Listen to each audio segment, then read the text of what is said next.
대학원 그러니까. 대학원 시절에 선생님한테 혼나신 적 있는지. 아이고 참. 어,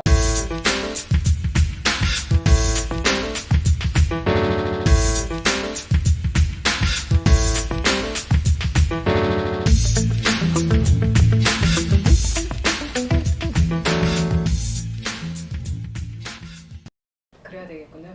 예, 안녕하십니까. 저는 한국 고대사 전공하고 있는 한영화라고 합니다. 제가 주로 전공하는 부분은 법제사라고 표현할 수 있을 것 같습니다. 고대 사회에서 율령과 관련된 전반적인 제도사라고 해도 될 것 같고요. 더불어서 이제 중국과의 관계에서 예제사까지 포함해서 주 전공으로 삼고 있습니다. 일단 한국 고대사가 그러니까 다른 아마 역사학에서도 마찬가지였을 것 같은데 기존에는 뭐 정치사 아니면 경제사 그리고 뭐 대외 관계사라든지 이런 굵직굵직한 선에서 주제가 많이 연구가 되었다라고 한다면 최근에는 조금 달라진 것 같습니다. 주제도 굉장히 다변화되고 좀 미시적인 접근, 물론 고대사도 이게 사료가 그렇게 많은 편이 아니어서 가능한지에 대해서는 여전히 좀 의문이 있기는 하지만 좀 미시사적 접근 이런 부분들이 많이 진행이 되고 있는 것 같습니다. 그러다 보니까 기존에는 어떤 지배층 중심의 제도사적인 어떤 측면에 초점이 맞춰져 있었더라면 이제는 피지배층까지도 같이 어우를 수 있는 생활사나 문화사 그리고 사상사 뭐 이런 부분들이 전반적으로 고대사에서 많이 주제로 부각이 되고 나오고 있는 지금 상황이라고 이야기할 수 있을 것 같습니다. 한국 고대사 같은 경우는 아무래도 자료가 그렇게 많지 않다라고 하는 좀 한계를 가지고는 있습니다. 근데 그런 어떤 한계는 방법론으로 많이 극복을 하고 있는데요. 크게 이제 두 가지로 얘기를 할 수 있을 것 같습니다. 하나는 고고학이나 아니면 민속학, 인류학하고의 이렇게 인접학문과의 관계 안에서 그 연관성을 찾아내고 그를 통해서 고대사를 설명해야 하는 이런 어떤 방법이 하나 있을 수 있고요.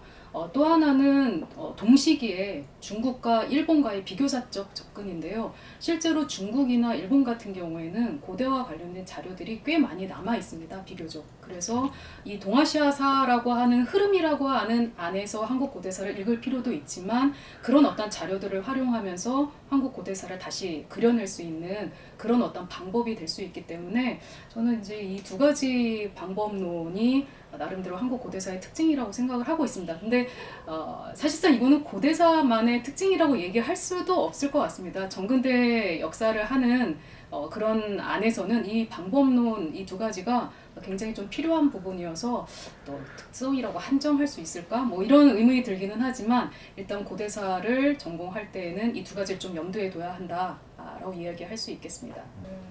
그 학부는 사실 학부에 있는 대학생들은 기존에 만들어진 것들을 익히고 정리하고 학습하는 거에 초점이 맞춰져 있다라고 보시면 될 것 같은데요.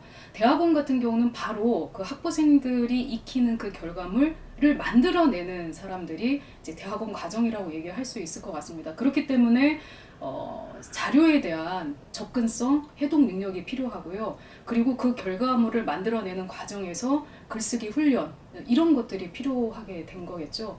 그래서 오히려 그 연구라고 하는 이 연구하는 과정에서 이 두 가지가 사실 이제 대학원에서는 필수적이면서도 중요한 그리고 학부생과는 다른 어떤 부분이라고 이야기할 수 있을 것 같습니다.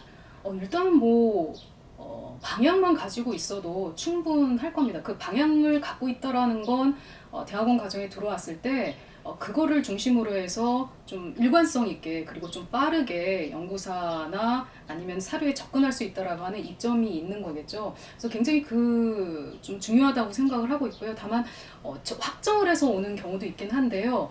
그걸 그대로 학위 논문으로 진행을 시키는 경우도 있지만 중간에 다른 부분으로 방향이 바뀌거나 왜냐하면 이제 공부하는 기간이 있기 때문에 그 과정에서 다른 부분으로 이렇게 확대 뭐 이렇게 되는 경우도 있어서 뭐 그거는 아마도 본인이 어떻게 하느냐에 따라 달라지지 않을까라는 생각이 드네요.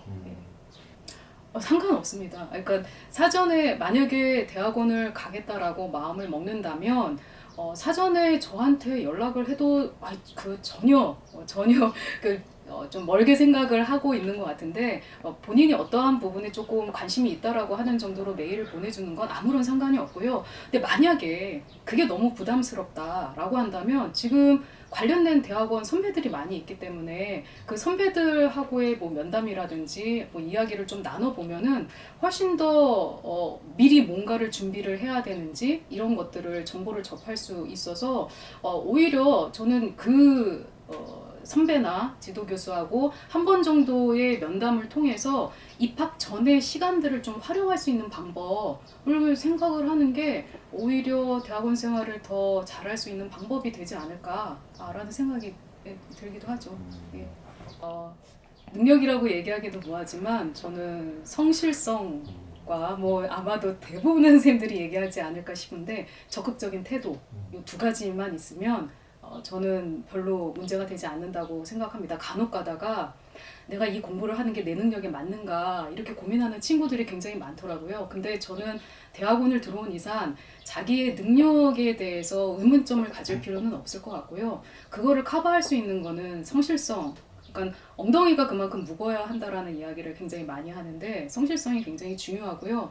그 다음에 제가 적극적인 태도를 얘기하는 건 우리가 하나의 전공을 선택해서 공부를 하긴 하지만 그 하나만으로 끝나지는 않거든요. 그 주변에 그리고 원래 역사라고 하는 건 시간, 변화 이런 부분들이기 때문에 굉장히 다양한 부분에서 관심을 갖고 지식을 습득해야 하나의 주제로서의 논문이 나올 수 있습니다. 그래서 오히려 타전공이라든지 아니면은 자기가 집중하지 않는 다른 어떠한 주제들에 대해서도 아주 적극적으로 관심을 갖고 익히는 것 이것이 있으면 저는 오히려 굉장히 질 좋은 논문이 나올 수 있다라고 생각을 하고 있습니다.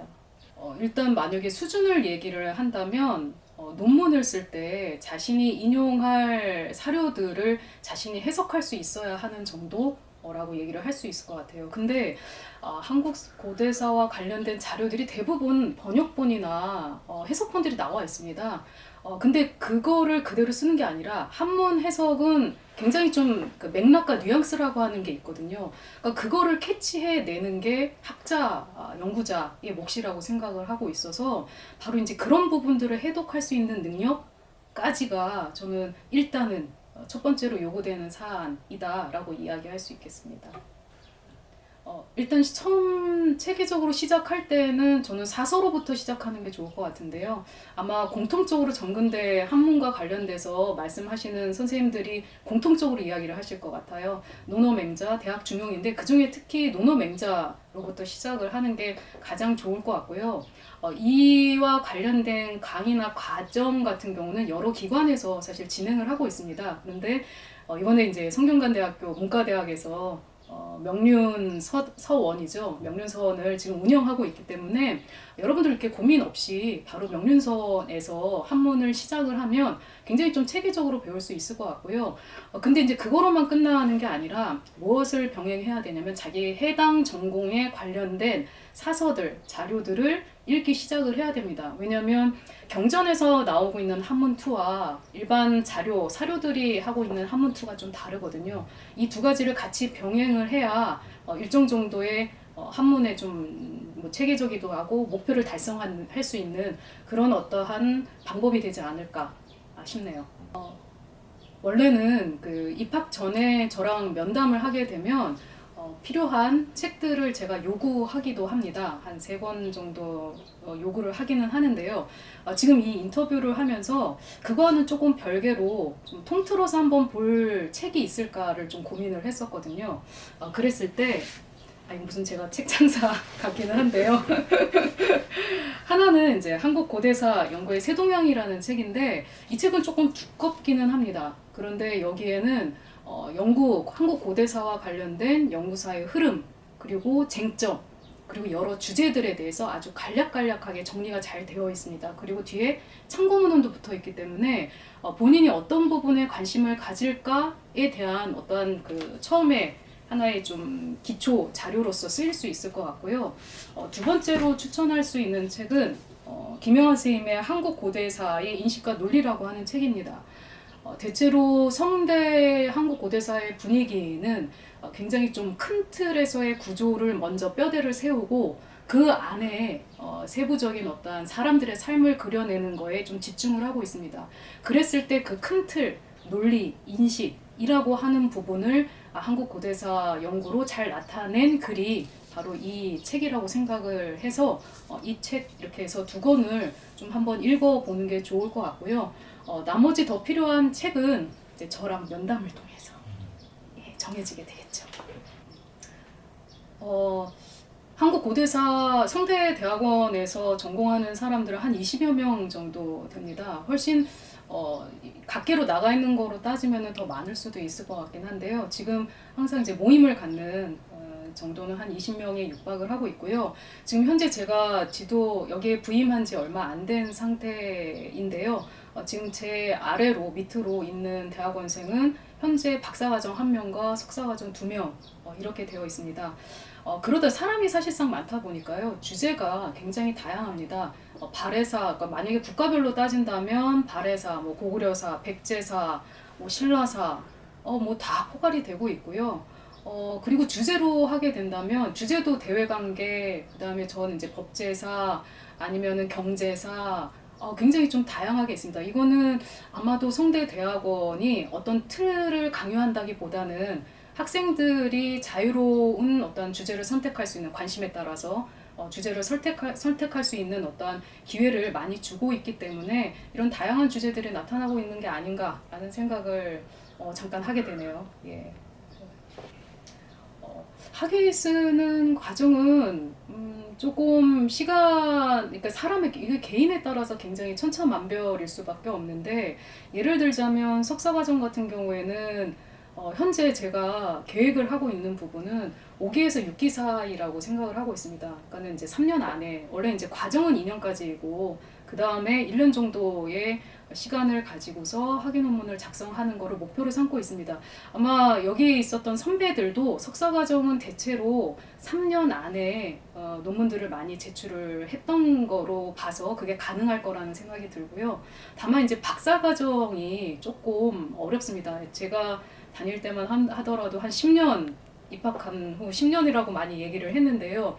최근에는 사학과가 BK 사업을 하고 있기 때문에 매번 박사과정을 들어가면 글쓰기를 굉장히 많이 해야 됩니다. 논문 발표도 해야 되고요. 근데 그런 훈련이 된다면 저는 이게 지금 박사는 과정 2년이 있고 연구 등록 2년이 있고 그 이후까지 생각하면 한 6년 정도 안에 학위가 나올 수도 있다. 실제로 여러분들 선배 중에는 그런 사람이 있습니다. 이 BK 사업을 참여를 하면서 그 정도 기간에 박사학위 논문을 쓴 사람도 있거든요. 그렇다고 하면 최소한 5년에서 6년, 많아지면 이제 그 이후로 더 갈 수도 있습니다만은 대충 그렇게 생각을 하면 될 것 같습니다. 논문 빨리 쓰기. 이거는 참 어려운 이야기인데 사실 집중력이 가장 중요할 것 같아요. 이거는 본인의 집중뿐만이 아니라 시간의 집중도 필요하거든요. 근데 최근에 학생들이 공부에만 집중할 수 없는 상황이 많이 있어서 그게 조금 걱정이 되기는 한데 만약에 작정을 하고 빨리 써야 되겠다. 차라리 빨리 쓰고 다른 일을 하겠다라고 마음을 먹는다면 시간을 좀 중점적으로 공부에 이렇게 좀 확 집중을 해서 쓸 필요가 있을 것 같습니다. 그리고 좀 많은 연구서들을 읽는 거, 그러니까 그 시간 동안 무엇을 하는가라고 하면 물론 사료 읽기도 하지만 여러 사람이 쓴 글들을 굉장히 많이 읽는 게 중요할 것 같고요. 그리고 이제 저의 경우를 빗대어서 생각을 한다면 저는 기말 리포트가 굉장히 중요할 것 같습니다. 수업을 들으면 각각 수업마다 기말 리포트를 제출을 하게 되어 있는데 그러다 보면 자기의 관심하고 연결된 주제들이 나오고 그 주제에 대해서 글을 한 번씩 써보는 거거든요.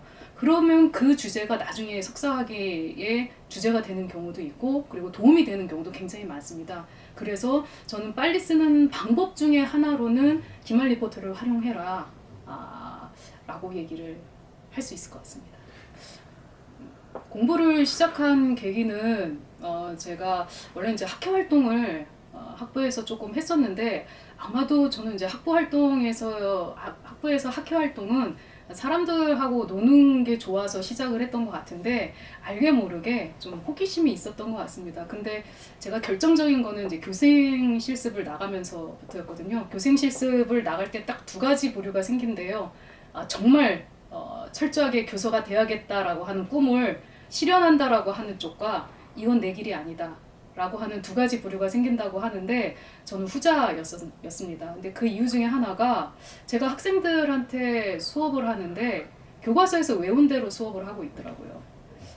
그게 이유가 뭘까라고 했더니 제가 역사 전공을 함에도 불구하고 역사와 관련된 지식이나 폭이, 이해의 폭이 너무 부족하다라는 걸 정말 뼈저리게 느꼈습니다. 그래서 대학원을 결심했고요. 그 다음에 또 다른 좀 큰 이유 중에 하나는 제가 그 당대 사회를 살고 있는데 이 사회를 설명하고 싶었습니다.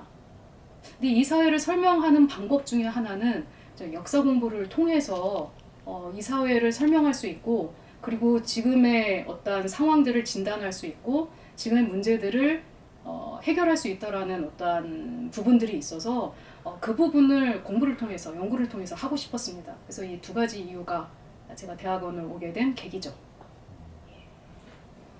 지금은 이렇게 대학원 들어오기 전에 뭐 무엇을 준비하자, 뭘 어떻게 하자라고 하는 정보가 많이 공유되어 있지만 제가 대학원을 처음에 들어올 때만 하더라도 그냥 아름아름 뭐 이런 정도였던 것 같습니다. 그래서 대학원을 처음에 들어왔을 때 전 그때부터 한문을 조금 더 구체적으로 배우기 시작했고 이론 공부, 기초 공부 이런 공부들을 하면서 조금 힘들었었던 것 같습니다. 그러니까 너무 이렇게 생소했던 부분들도 많았었고 그래서 조금 힘들었던 부분이 있긴 있었는데 사실상은 이거를 극복할 수 있었던 건 오히려 그때 극으로 붙는다고 여러 사람들하고 세미나를 하면서 토론을 하면서 극복이 됐던 것 같아요. 오히려 그러니까 내가 힘들어서 안으로 사귀었던 부분들을 바깥으로 표현할 수 있는 장이 결과적으로는 여러 사람하고 같이 이야기를 하는 거거든요. 그래서 오히려 이 어려움을 극복할 수 있었던 것 중에 하나는 함께 공부할 수 있는 동학들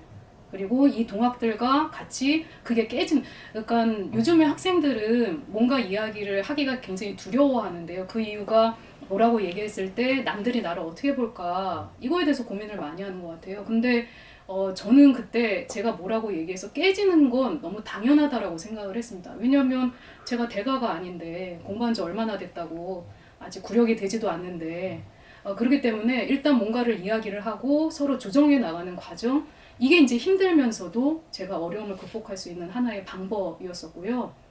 또 하나는 술이었죠. 이거는 이제 번외의 장에서 할 수 있는 뭐 스트레스 해소법이라고 얘기할 수 있을 텐데요. 뭐 함께 술을 마시면서 얘기하는 것도 좀 컸었고요. 또 하나는 연구실에 배드민턴 채를 갖다 놨었어요. 그래서 이제 친구들하고 아니면 이제 그 동기들하고 배드민턴 바깥으로 나가서 치기도 하고 뭐 이런 활동들이 나름 오히려 대학원 생활을 즐겁게 할 수 있는 그런 일들이 아니었나? 뭐 지금 생각해 보니까 그러네요. 예. 특별하게 혼난 기억은 없습니다.